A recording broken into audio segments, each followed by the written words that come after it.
ವಿಧಾನಸಭಾ ಕ್ಷೇತ್ರದಲ್ಲಿ ಇವತ್ತು ನಯನ ಮೋಟಮ್ನ ಆಪ್ತರಾಗಿರ್ತಕ್ಕಂಥ ಕಸಬಾ ಹೋಬಳಿ ಅಧ್ಯಕ್ಷರಾಗಿರ್ತಕ್ಕಂಥ ಶಂಕರ್ನವ್ರನ್ನ ಸಸ್ಪೆಂಡ್ ಮಾಡಿರ್ತಕ್ಕಂಥದ್ದು, ಅದನ್ನು ಬ್ಲಾಕ್ ಅಧ್ಯಕ್ಷರು ಮಾಡಿರ್ತಕ್ಕಂಥದ್ದು, ಅದನ್ನು ಕೂಡಲೇ ಜಿಲ್ಲಾ ಅಧ್ಯಕ್ಷರು ಅದನ್ನ ತಡೆ ಕೊಟ್ಟಿರ್ತಕ್ಕಂಥದ್ದು.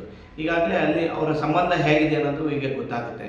ಜೊತೆಗೆ ಇವತ್ತು ಮೂಡಿಗೆರೆಯಲ್ಲಿ 3 ಬಣಗಳಾಗಿ ನಿರ್ಮಾಣವಾಗಿರ್ತಕ್ಕಂಥ, ಒಂದು ಶಾಸಕರು ನಯನ ಮೋಟಮ್ನ ಬಣ, ಮತ್ತೊಂದು ಬ್ಲಾಕ್ ಕಾಂಗ್ರೆಸ್ನ ಹಿರಿಯರ ಬಣ, ಮತ್ತೊಂದು ವಲಸಿಗರ ಬಣ. ಈ 3 ಬಣಗಳನ್ನು ನೋಡಿದಾಗ ಕಾಂಗ್ರೆಸ್ ಮುಂದಿನ ದಿನಗಳಲ್ಲಿ ತನ್ನ ಪತನದ ಅಂಚಿಗೆ ಹೋಗ್ತದೆ ಅನಿಸ್ತಾ ಇದೆ.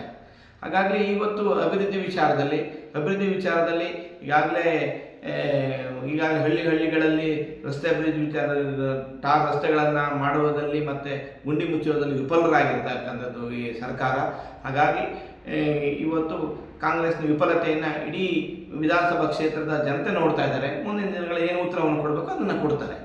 ಇಲ್ಲ, ಇದನ್ನು ಲಾಭ ಪ್ರಶ್ನೆ ಅಂತ ನಾವು ಕಳೆದ ಬಾರಿ ಕಡಿಮೆ ಅಂತರದಲ್ಲಿ ನಾವು ಸೋತಿದ್ದೀವಿ, ಅದಕ್ಕಿಂತ ಕಡಿಮೆ ಅಂತರದಲ್ಲಿ ನಾವು ಸೋತಿದ್ದೀವಿ. ಹಾಗೆ ಈ ಬಾರಿ ಖಂಡಿತ ನಾವು BJP ಅಭ್ಯರ್ಥಿ NDA ಅಭ್ಯರ್ಥಿ ನಾವು 100ಕ್ಕೆ 100 ನಾವು ಗೆಲ್ತೀವಿ ಅಂತ ನಮಗೆ ಆಶೆ ಇದೆ.